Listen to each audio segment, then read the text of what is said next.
views and opinions expressed in this program are those of the participants and do not necessarily reflect the views of BronxNet or the program underwriters. Hello, everyone, and welcome to the Social Justice Forums. I am Daren, Jaime, and we thank you for watching. If you want to know what the Social Justice Forums are all about, well, it's a show that talks about a lot of the inequities that people face. We present multiple points of view, and we promote civic engagement. We encourage you to have a very special show. Social Justice Forums begins right now.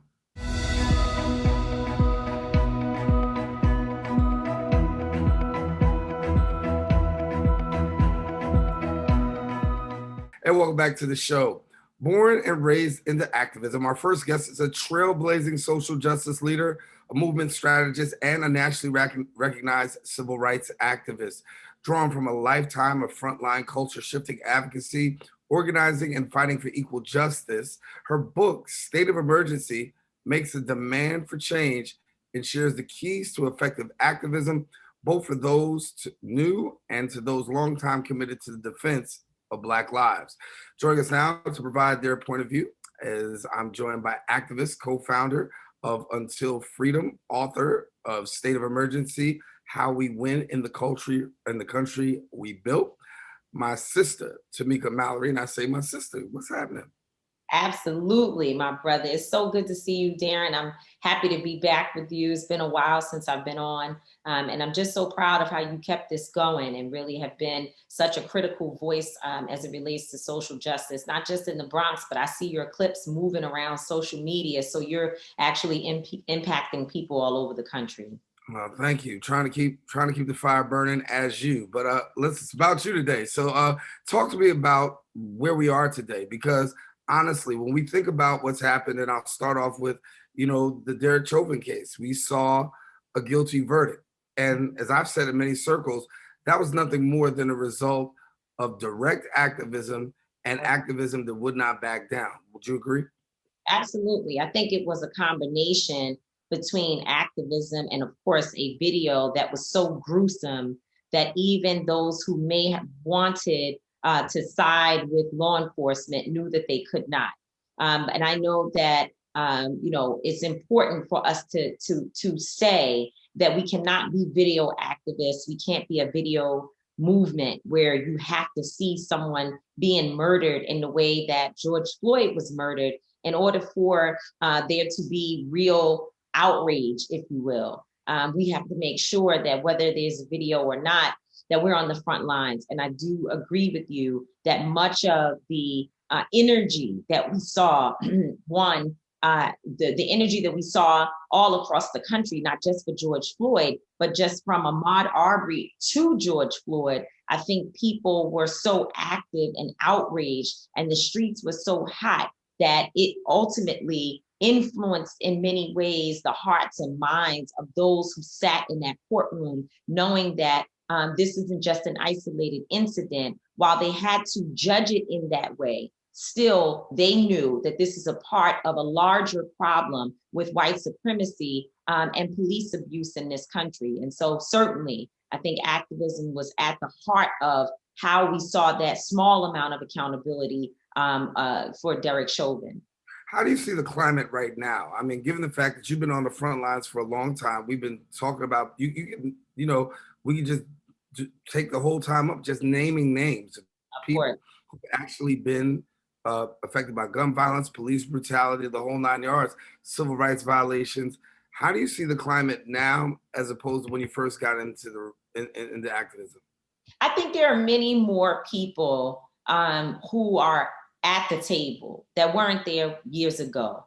In many ways, the movement was sort of a conversation that a lot of people did not want to get into, and even Black folks. I think you know what I'm talking about when I say that there was some of us we were the only voices out there. Some of our leaders were out there really pushing as hard as possible and not necessarily getting the support that they need.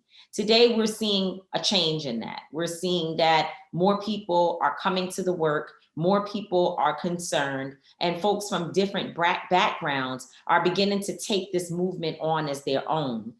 We've always had, of course, white folks who supported the movement. Obviously, they supported Dr. King, they supported Reverend Jackson, they supported, Reverend Sharpton. But I think today we're seeing them come in droves. And we're seeing people begin to go, and I talk about it in the book, from allies, which are people who can kind of step in and out, they can turn it off and on, and they're starting to turn into accomplices, which means that they're making themselves more uncomfortable, and they are unwilling to allow people, even in their own families, to continue to perpetuate stereotypes and discrimination against other communities. They're standing up and they're speaking out. And so I think that's what is different today than it was in the times of the past, I guess, when I started 25 years ago.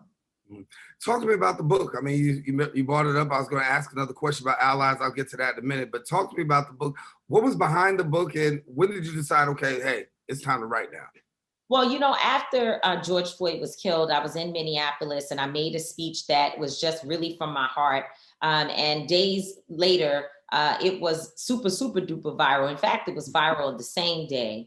And a lot of people contacted me asking, what they wanted to know more about what I said. They wanted me to come and speak on different platforms. I was finding myself on Zooms for 9 and 10 hours straight throughout the day, just trying to recall and explain. And I learned that there were things that I didn't even know. I knew the overall history, and I knew that that this wasn't a problem that started with George Floyd being killed, and it also wasn't a problem that started with Donald Trump.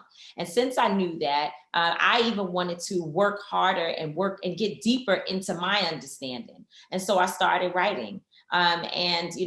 Within a few months after my speech, I had a few agents contact me. We had a deal with Charlemagne the God. It's his first book that was released on his new imprint called Black Privilege Publishing. And it's historic in nature that it's a Black publisher working alongside me and having my book to be the first book that he would choose to put out into the world. Pretty incredible. And so I started writing, researching, and just really doing the work to pour all the components of that speech and other things that are important into this book, which I have with me, and we'll have to make sure you all see it. And I worked, and it was a real intentional and short, aggressive timeline to get it done. Yeah. Talk to me about some of the contents in the book. You talked just a little bit about allies just a minute ago. Yeah. It seems as that, and I think about the work, and I think about, how long we've been in the work in the trenches, but it seems as though now there's the most in terms of allies support that we've ever seen. People publicly now supporting. Maybe it's because everybody was home during COVID. Sure. And you can't deny it. But the fact of the matter is, what we are seeing are more and more allies of white and people who are not of color come along. What's that like for you? And what's the message they still need to send? So, as I said, it's a good thing that people are getting involved. It's a great thing that folks are investing their money, their time, their resources in these movements. And it's needed, obviously. It's very important that grassroots organizers have the support of a diverse and wide range of folks. And so that's an important piece, but there's still so much work to be done. That. And my book, when you talk about what is in it, of course, the comparison between allies and accomplices is there. I talk about the model of centralized leadership, which is what we are used to traditionally in the movement, and Ella Baker's model of decentralized leadership and how we should be somewhere in the middle. I talk about people who need to be doing work on the inside before they go run to movements and try to lead outside, they have to actually work on their families, work on their own biases, work on some of the issues that they possess or that they are around every day. And that's hard work, but it's the most important work. And then, of course, my forward is a conversation between Cardi B and Dr. Angela Davis. There are many people, not many, but there have been some who were confused. Well, why would you put those two people together?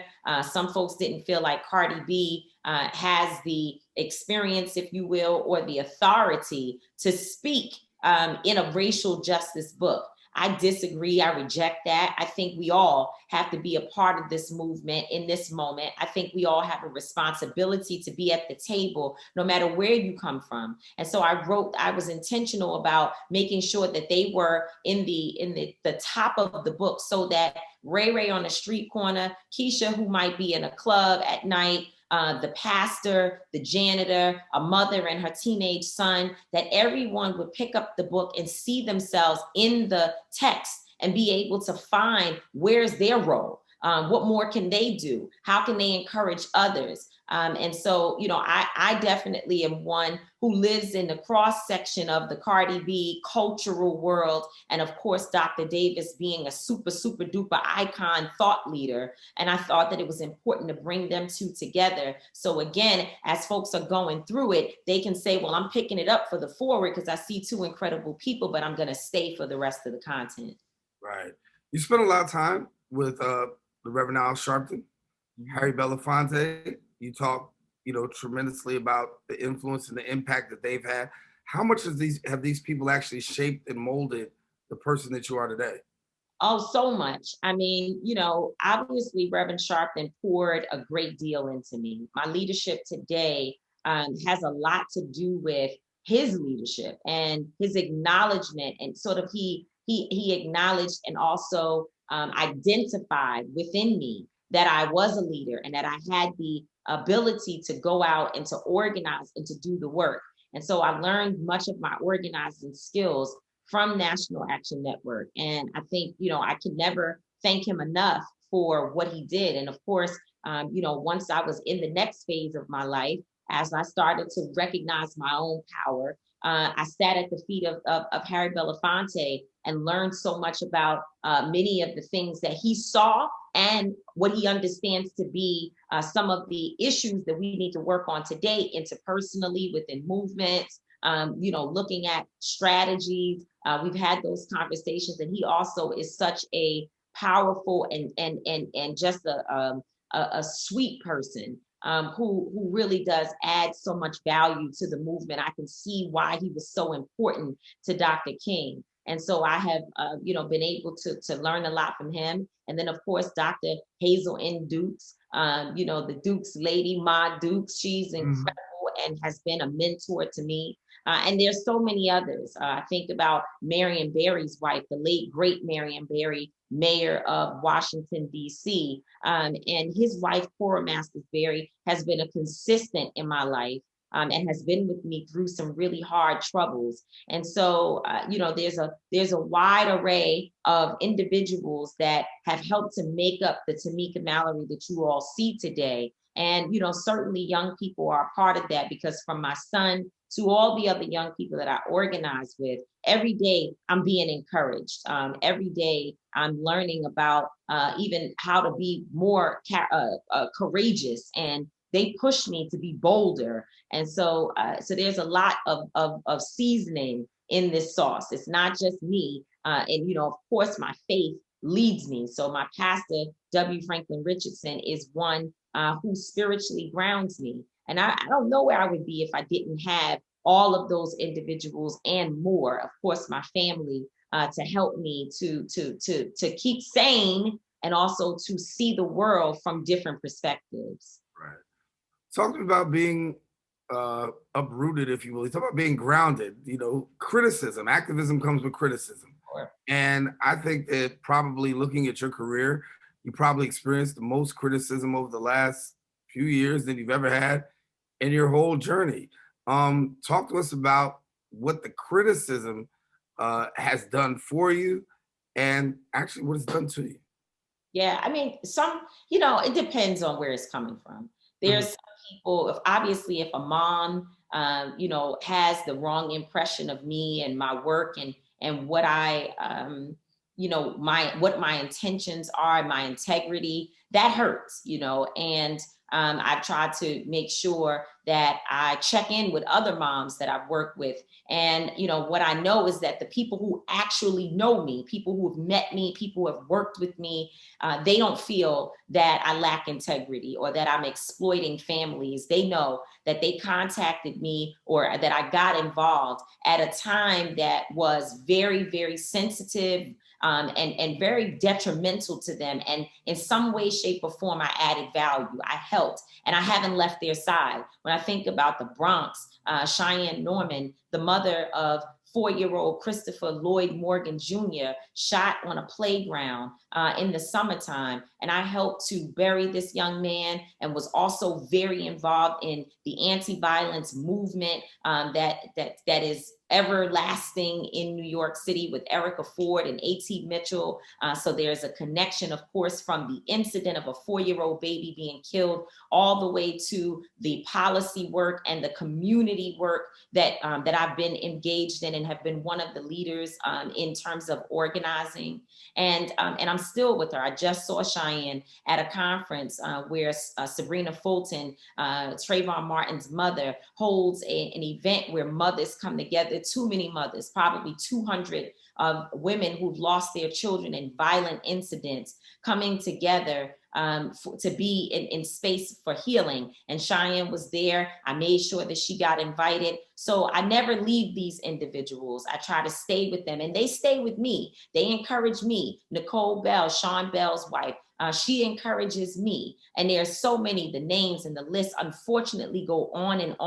And I'm not there to help everyone because I'm only one person. But when I have been, I know that I have added some value to their struggle. And there are other people that are just haters, and that's life. You're going to have that. As we know, the song says, if you ain't got no haters, you ain't popping. So I have several, and sometimes they say things that are important. It's a good critique that I can take and use to tweak some of my, activities and the way in which I operate. But for the most part, I try to keep myself safe from those who are looking to tear me down, because when these families call, they don't want a broken person that's as broken as they are. They don't want someone who's insecure. They need someone who's strong and powerful. And I have to work with those who actually support me. And there are so many out there. There are many people with me, much more than those who are against me. Has the criticism ever got to a place where it actually broke you down to the place where you couldn't go and be of assistance to a family? No, not necessarily. No, that hasn't happened to me. I've continued to work through it all. I think the Women's March was an experience that broke me. It hurt a lot, what I went through. And I think I underestimated the unfortunate backlash, if you will, or the circumstances of being a Black woman in a space full of white women who had not done the work. They were just upset about Donald Trump, but they hadn't done any real work. They didn't really have a racial analysis, and they definitely didn't understand how harmful their behavioral patterns can be to Black women and to other women of color. So that was an instance when I was broken, and I experienced a lot. And I think it probably was trauma even before that. And I finally had a breakdown right after the Women's March. But no, I don't allow the criticism to stop me from doing my work. It doesn't mean that I won't take time off to clear my head. It doesn't mean that I won't look at a city or a place and say, well, if there's folks there that have said they don't want us to be involved, then, God bless you, and we keep moving. Because unfortunately, there's enough work that is happening across this country and enough outrage that we don't have to go into particular places and work with families that don't want us there. I've not had a family ever say, I don't want to work with you. That's not been my experience. And so, no, I don't allow it to stop me. In fact, I'm learning as I'm now 40, going towards 41 years old, to use it as fuel to keep pushing. Talk to me about police. We got a few minutes left. I want to talk about police. We've heard the conversation about defund the police. Some people say that's not the right terminology, but give us your take on how it should play out and police reform. So I think it's real simple and people understand it. There are some folks who don't want to understand it because it feels really, you feel nervous about challenging police departments. The unions have you thinking everybody is crazy, and the media oftentimes mischaracterizes what the defund police movement is about. I am an abolitionist and I want to see a day where we don't need police with guns in our community. But that's not what we're talking about in this moment. We're talking about creating balance. If you think about New York City alone, the budget for police is between $6 and $10 billion. $6 and $10 billion spent on policing, and public safety in New York. But if you just combine the budgets of the health department, education, housing, and some of the very important institutions that we as Black and Brown people have to use, and where we find ourselves caught up. If you put those budgets together, the number combined does not equal the $6 to $10 billion that's being spent on policing. Mm-hmm. And we have an issue with mental health, where you need mental health services in general. People need clean food, people need housing. I believe that when you provide those services, you have less need for police to be in communities having to even come into contact, especially with our young Black men and of course, young Black women as well. And so what we're talking about is creating balance. We're saying that police officers do not need to be militarized to the point that they are using military tactics against protesters and in communities, especially communities that are already traumatized. So we're saying, let's take some of the money from police budgets and apply it to very important institutional support that we need in our communities. It's not a difficult conversation. It's very simple. And if you know anything about the crisis management system, which I spoke about, Erica Ford, A.T. Mitchell, Shanduke McFadden, and the list goes on, Ife Charles, so many who are working within a system in New York City that deals with addressing violence from the perspective of a holistic perspective. And we know that right before COVID, obviously COVID has created new circumstances. COVID has created violence everywhere. But before COVID, if you look at the data for the crisis management system in their encatchment areas, places where they exist, where they're doing work, violence is down. The number of violent incidents have reduced significantly because they're providing services. So again, it's a simple model, but it is one that's pushed back on because one, we've been taught that the first number you call if someone in your household is having a breakdown is 911. We want to change that. We want to change that thinking. But the other thing is that the police unions, they have a tight hold on our elected officials, and there is not political courage out there in some instances to really work and fight back against them. I do appreciate that the city council in New York City passed ending qualified immunity. But when they sent the bill to Mayor de Blasio, and he's supposed to sign all the stuff that comes out of the city budget and the city's decision-making, he did not send ending qualified immunity back signed. And so we're always fighting the layers because unfortunately, all of our people are not on the same page, even when they're Democrats who are supposed to be working with us. Yeah. Got only a couple minutes left. I want you to tell us really quickly about the podcast, how people check you out. Yeah, sure. So Street Politicians is our podcast. We love our podcast. It's our baby. It's the thing that we get to go to and talk our stuff and have our guests and many of our friends on. It is called Street Politicians. It can be found a new episode every Wednesday on iHeartRadio, on their app. Anywhere else that you can download podcasts, we're there. And you can see the visuals on iWoman TV. We are on YouTube. It's iWoman.tv. And check us out. Street Politicians is dope. You know, my homeboy and partner in everything, my son Lennon, my son the General, he is my co-host on the show. And we get into a whole lot of debate because he and I hardly ever agree on anything. I appreciate you so much for having me on. I've got to run to my next engagement. But I so much love, appreciate you. Thank you for keeping up with me for so many years. Hey, my sister, always glad to have you here on the Social Justice Forums. Go do your thing. I'll talk to you later on. Thanks. Listen, we got more shows. Stay with us. Social Justice will continue right after this.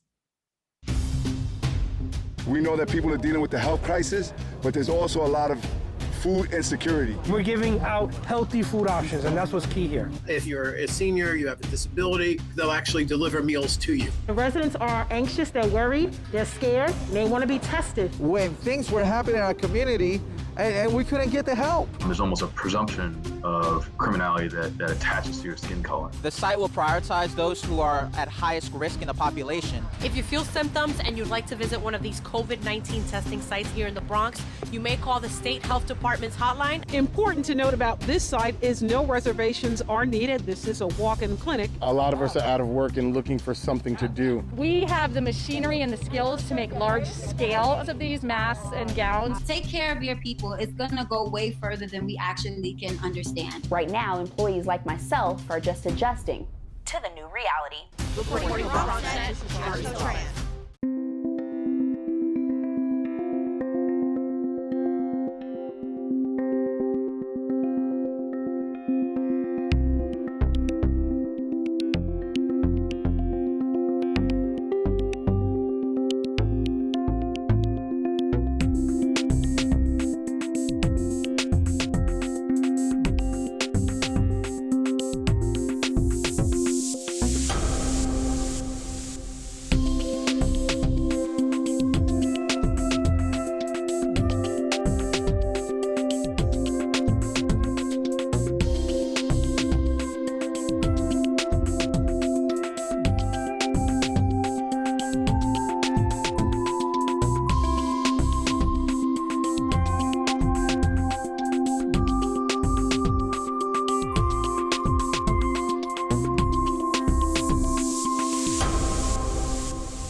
If you're struggling to afford your internet bills during the pandemic, there's a temporary government program that may be able to help.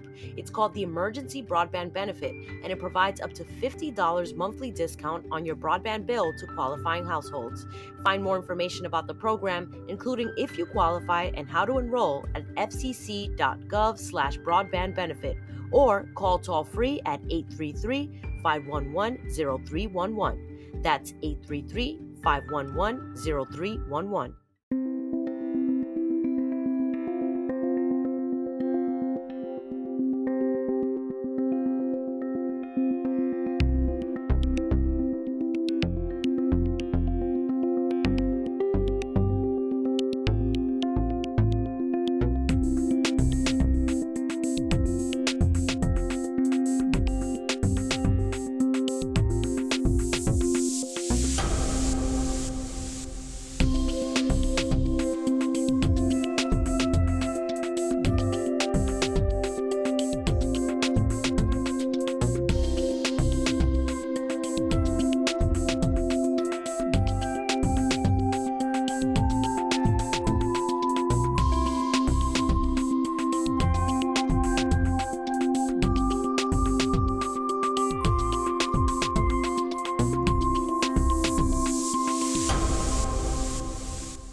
This year, New York City began using ranked choice voting in primary and special elections for local offices, such as mayor, public advocate, comptroller, borough president, and city council. Ranked choice voting means that voters can rank up to 5 candidates in order of preference, instead of casting a vote for just one. You can still vote for just one candidate if you prefer. So, how will your ballot look? Your ballot will look the same as always, except now there will be a checkbox with ranking numbers depending on how many candidates there are in a race. So how does it work? If your first choice gets over 50% of votes, they automatically win the race. If none of the candidates get more than 50% of votes on the first round, then the candidate with the least amount of votes gets eliminated, and the votes get recounted again in a second round of counting. Here's an example. Let's rank colors. I like blue the most, so I'm marking it 1. I like purple second, green third, and orange fourth. Okay, my votes are in. Now other votes are counted and the results are as follows. Blue earned 36%, purple earned 27%, green earned 19%, and orange earned earned 18%. As you can see, none of these colors earned more than 50% of the votes. So the one with the smallest amount of votes gets eliminated. Voters who chose orange as their first choice now have their votes distributed to their second choice. This continues until a candidate receives 50% of the votes and becomes the official winner of the race. That's it. That's ranked choice voting. Ready? Let's vote.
And welcome back.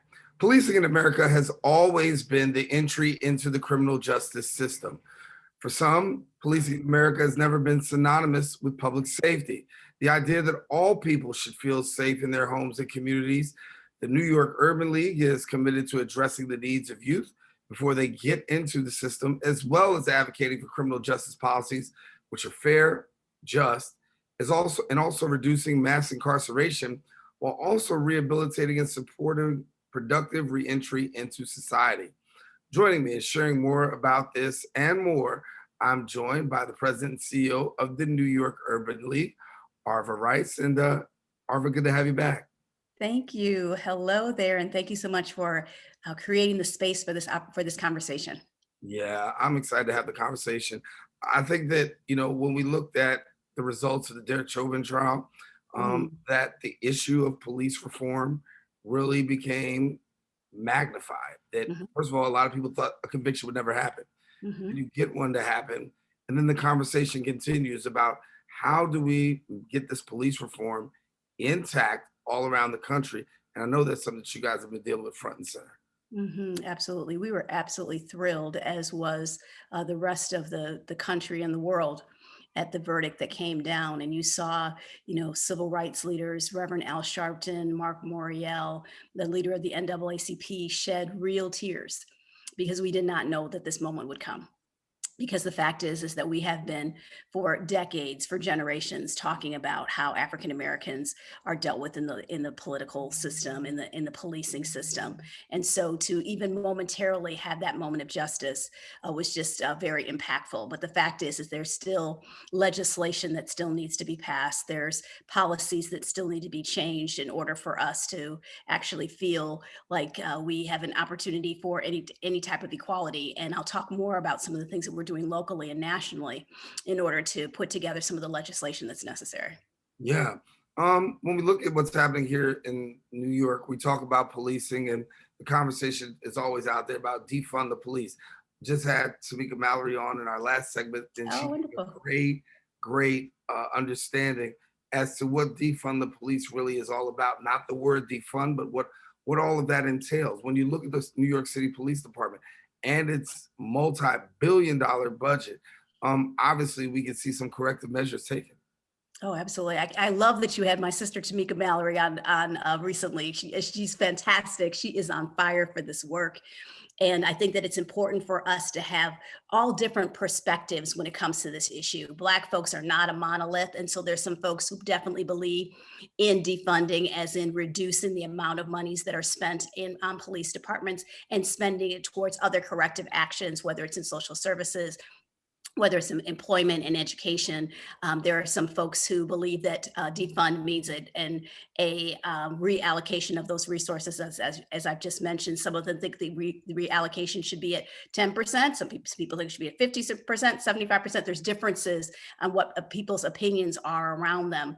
But there is a consistency, and that is that there is an over-militarization of the police department, and that has come from federal funding that has helped to enable that to happen. We believe that there should be a decrease in the presence of police in schools. Young people walking into school, walking through metal detectors, having to strip down every day. What is that telling us about how we value our young people? What is that telling us? And so there's a commonality that we believe that there should be less of that in our schools. Also, one of the things that I have been working on is a co-chair of the task force that looked at reimagining policing. It was myself, Jennifer Jones Austin of the Federation of Protestant Welfare Agencies, and Wes Moore of the Robin Hood Foundation. And we spent, months literally going out to community groups, talking to them about their policing experiences, and actually sitting down with the NYPD, something that I've never really done before. So having direct conversations with the police commissioner, all of his direct reports, sitting down with police union leaders, speaking with the rank and file of the police, finding out more about these processes, and just coming out of it even more believing that defunding is something that we need to do, and that is to think about how are we allocating those resources and allocating those differently. Yeah, you spoke about those meetings. Talk to me about those. I mean, you had an opportunity to go front and center with the commissioner and also those direct reports. What was your takeaway after learning more from the NYPD side? Yes, I could talk about those meetings for a long time. I learned so much. And one of those is that, there are police officers that work very hard. There's a lot of us who have police officers in our immediate families. And people talk about how, there's a few bad apples. Well, my response to that is, you can't have a couple of bad chefs in restaurants that are, killing their patrons. You can't have, a couple of bad pilots who, crash their planes. So why is that level of acceptability within the police department? So if we have bad apples, it is time to go through the orchard and prune the orchard, right? We need to get rid of all of them. And so having those conversations with the NYPD was just really eye-opening for me, because I do believe that they believe that a lot of the issues around perception, and we believe as our community members that the issues are around accountability. Right, and accountability is big. I want you to share a little bit. We talk about the state of Black America. And when we talk about the state of Black America, particularly right here in New York City, talk about that and what that means and your findings there too. Sure, absolutely. So that our State of Black America is a report that's done by our national office. And it started when Vernon Jordan was the CEO of the National Urban League.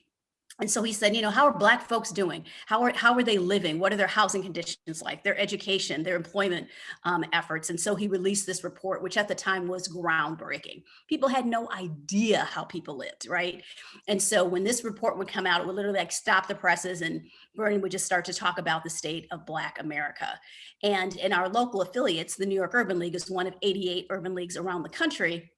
We said, wait a minute, let's look at the state of Black Philadelphia, the state of Black Chicago, the state of Black Atlanta. And so we started to do the state of Black New York report.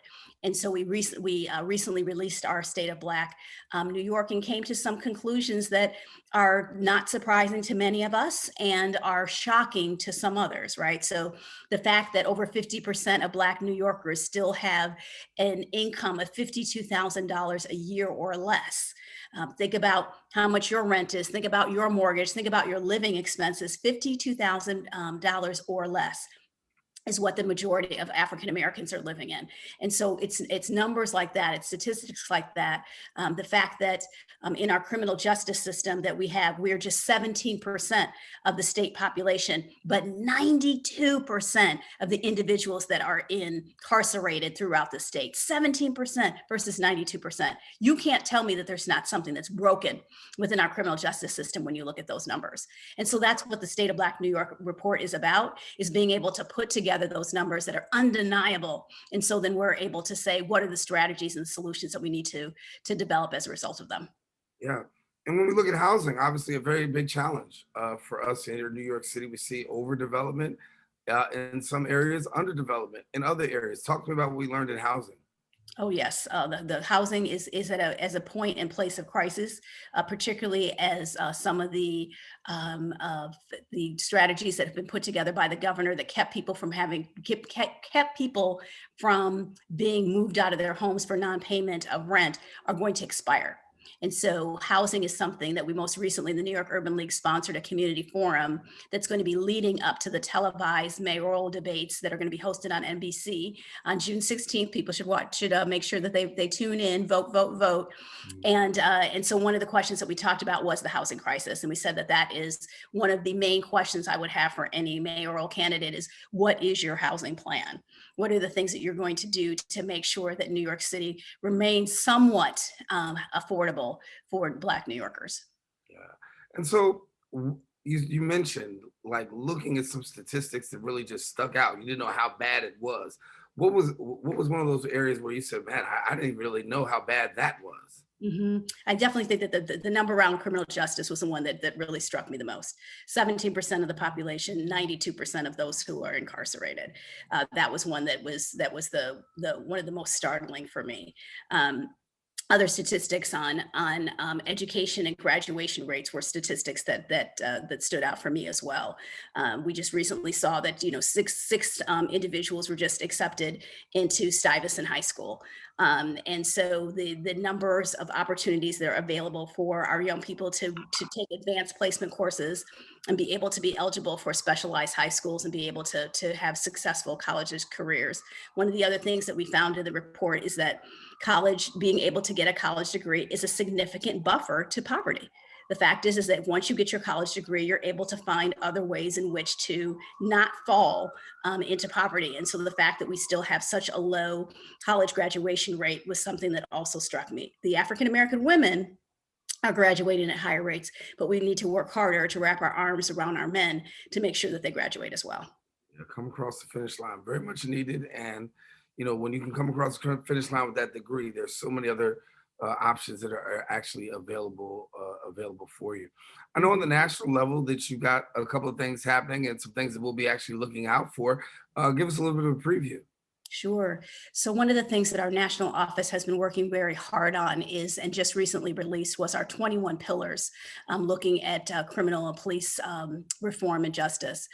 For years, we have been talking about the disparity between how African Americans are treated in the criminal justice system and others. And so as a result of George Floyd's death, we worked in conjunction with the NAACP, with the National Action Network, to work for the George Floyd Policing Act. And within that act, it's talking for, the banning of chokeholds. It's calling for a national registry of police officers, and so that you can not misbehave in Indianapolis and then get a job at the LAPD, but that your track record follows you from place to place. We think that that's something that's extremely important. And so we've talked about also just some of the lighter criminal issues that happen as well, and have put those all into this 21 points and pillars that take on the issues of accountability, that take on the issues of training, that take on the issues of cultural training and bias, also looking at promotions. The New York City Police Department is, quite frankly and honestly, one of the most diverse police departments in the country. Yes.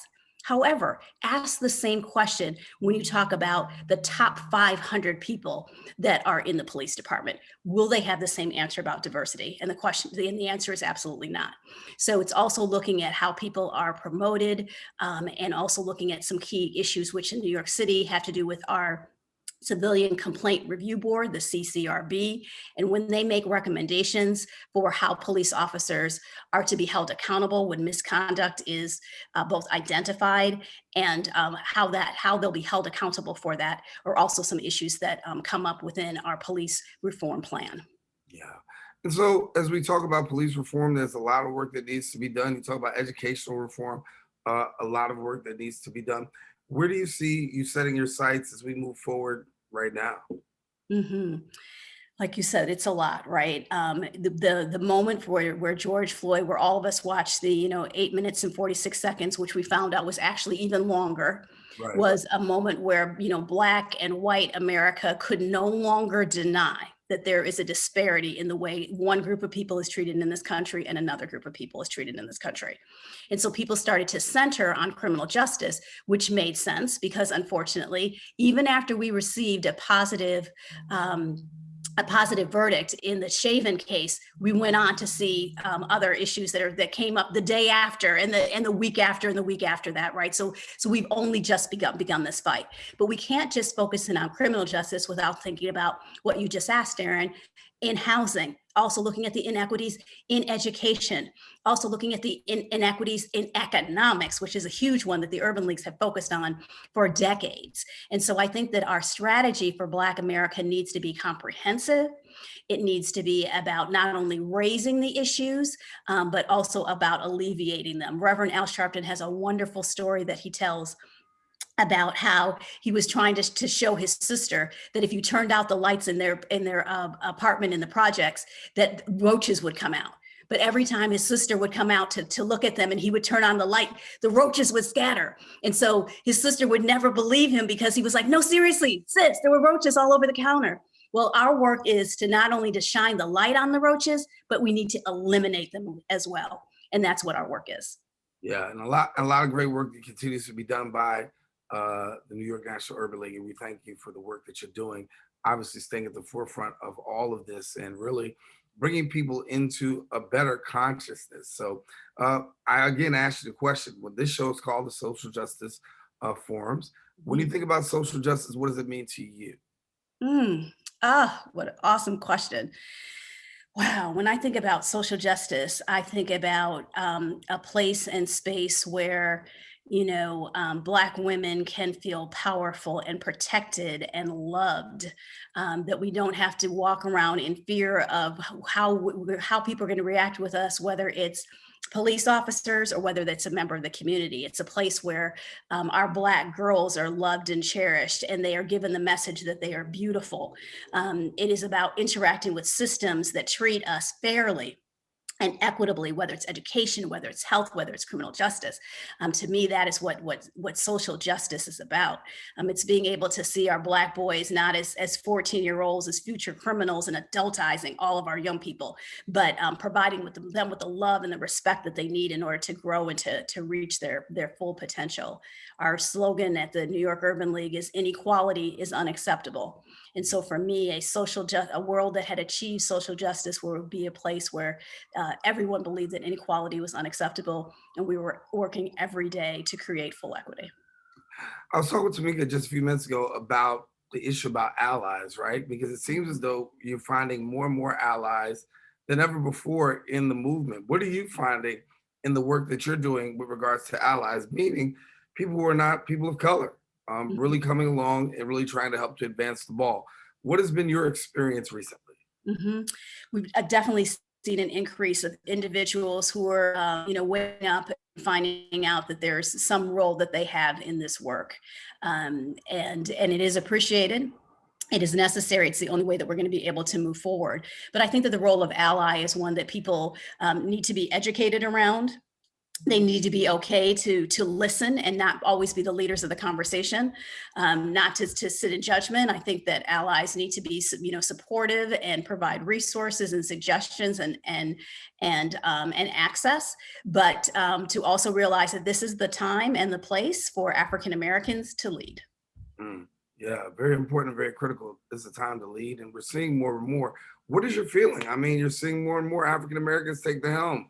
The Biden administration, probably one of the most diverse cabinets that we've seen in a long time. I think that when you look at that as probably the standard, you say we should be able to see this everywhere, particularly in our communities.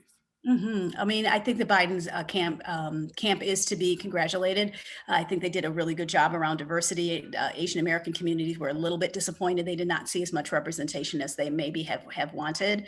But I do think that he did a really good job of trying to diversify his cabinet. But I do think, obviously, that there's still more work to be done. I mean, the fact that our vice president didn't really fully sign on to the idea that we're living in a racist country. She was kind of, trying to figure out and weigh her comments there. We certainly understand it, but the fact is that America is a racist country, right? We know that. Right. that's the experience that this country is built on, right? And so the fact that she felt like she still needed to couch her words lets us know that there's still more work to be done. I mean, I'm so pleased and proud of the Black women mayors who have stepped into leadership. So pleased and proud of the leadership that we have, even at the state level, with Carl Hasties and with Andrea Stewart Cousins, with our Attorney General, with Letitia James. I mean, it's amazing and wonderful. And we need to find, and most recently, our Chancellor Lester Young. And so we need to find ways in which to wrap our arms around these leaders and make sure that they can put together an agenda that is about African Americans, that is about Black Americans without apology, because COVID has laid bare the fact that there are these inequities. And so putting together plans and places that specifically address those, we should be able to, like I said, stand behind them and make sure that they happen right now. Yeah. How are you rebounding since COVID? I mean, obviously a lot of us have been making the adjustments, if you will. How's your organization dealt with navigating COVID? Yeah, I mean, dealing with COVID has been certainly its challenge, right? And so initially, the Governor Cuomo said, everybody go home. We're going to do this shelter in place for a minute, or, New York pause. And so I took one notebook and 2 pens and went home thinking that that's what I would be for 2 weeks. And now it's, over a year later. And so balancing being supportive of staff members, some of whom had to deal with the education of their children and their grandchildren, but also realizing that, people are calling us and they want help and support. We launched a COVID-19 family fund, and we're able to give cash grants to families. And so somebody needed to be there to answer the phone, to process the loan and get them their check. We had corporations who called us and said, we've got a couple of cases of food. Can the Urban League get it out to people? And I said, well, we're not a food bank. And they said, yeah, but you're the Urban League. And so when we think about the Urban League, we think about Black people. Food bank is maybe isn't all Black people. We're not sure. So if we got you some food, would you get it out to folks? And so we started to do that as well, and also work with places like the food bank. And so as we come out of COVID, we want to continue to wrap our arms around those folks who have really been suffering. So we'll be launching our small business center to work with some of the African-American businesses who have, suffered mightily through closures and, loss of staff members, having to lay off staff members. And so we'll be working closely with them, and also developing a diversity and inclusion lab, which is really designed to, all these corporations came out and stood out and said, we denounce racism. Well, thank you for your statement, but now what, right? So you're going to beef up your supplier diversity programs and, utilize more Black businesses. Are you going to make a strategy in order to promote more Black people in your corporations and more women in your corporations as well? Like, what is it that you're actually going to do to combat systematic racism? And so the Diversity Inclusion Lab is designed to bring together some of those diversity officers, to challenge them to say and to do more, and then also to provide them with some resources as they develop that talent pipeline, that they can say, I'm looking for a Black fill in the blank, and come to the Urban League, and we can provide them with suggestions on how to fill those positions.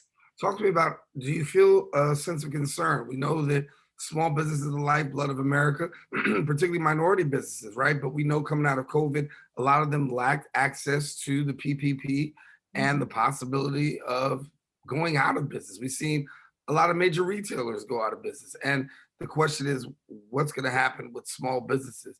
Have you had any conversations? What's it been like in terms of dealing with the small business initiative for those in New York City? Well, you're absolutely right. Yes, the PPP was a big one. And it was difficult for, hairdressers, individuals who are involved in individual businesses to even access the PPP. Right. In order to access it, you had to have a certain amount of documents, whether it was payroll records or whether it was, your last set of taxes. But there was different documents that needed to be available, and they needed to be available quickly, because this was not an infinite pool of monies. So literally, the first 20 got it, not the next 20, right? And so guess what the first 20 who got there looked like versus the last 20.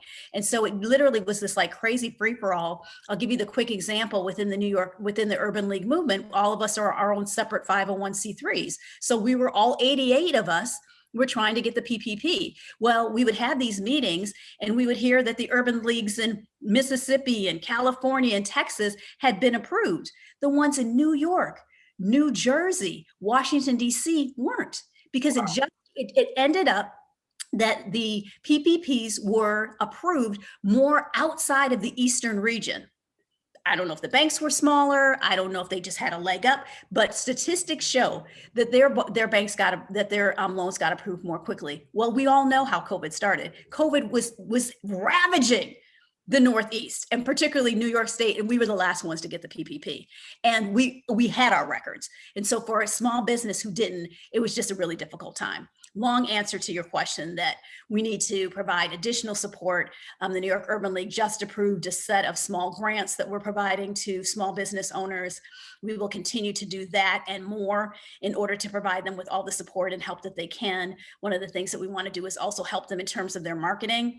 You know, any individual can help a small business. They can order their product, they can use their services. And so we want people to get concrete information, how they can be supportive of helping this industry, because as you mentioned, small businesses are the lifeblood of any community, and particularly in the African-American community.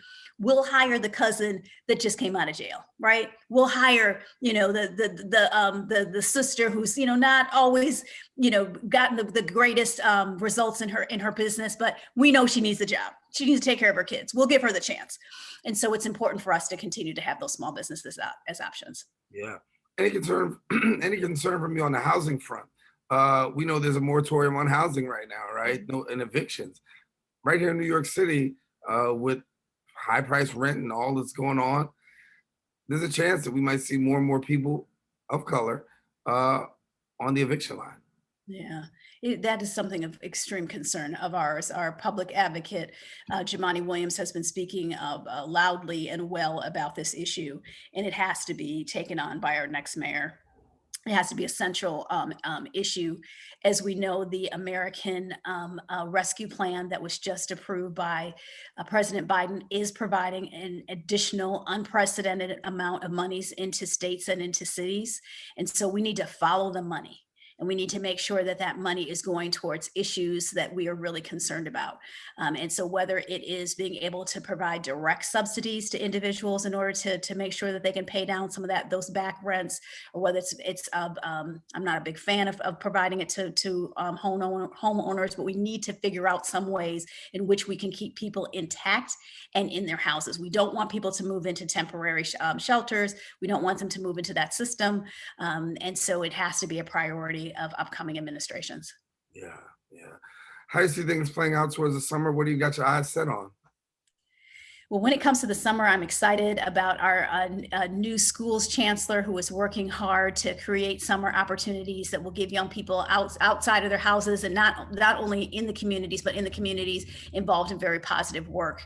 Our Parks Department has received a number of grants and supports. We hope that young people are out there, you know, helping to make our parks beautiful, learning and being educated in innovative ways, making their ways back into some of the institutions that have been closed for months, whether it's into museums and libraries, and just really back to using New York City as a laboratory in order to move from this moment in place and space and time. Our young people were already at risk. I mentioned some of the statistics around our educational assessments, you know, young people, Black young people being behind, you know, between 100 and 150 points on their SATs. And we want to make sure that we close those gaps just as quickly as possible. All right, Scott, thank you so much for being with us here on the Social Justice Forums. Great information. Of course, we'll continue to follow the work that you guys are doing. And you know you've got an open forum to come back here. Thank you so much. I appreciate the conversation. Great conversation. Thank you much. And want to let our viewers know that unfortunately we have come to the very end of our show today. We hope that you really enjoy our discussion on the Bronx Social Justice and Anti-Violence Forums.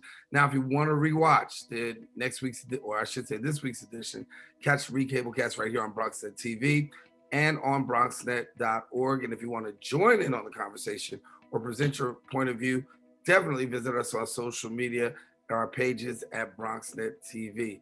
Come back next week. We're going to elevate the conversation, bring some further awareness across the globe. Daren and Jaime saying take care and God bless.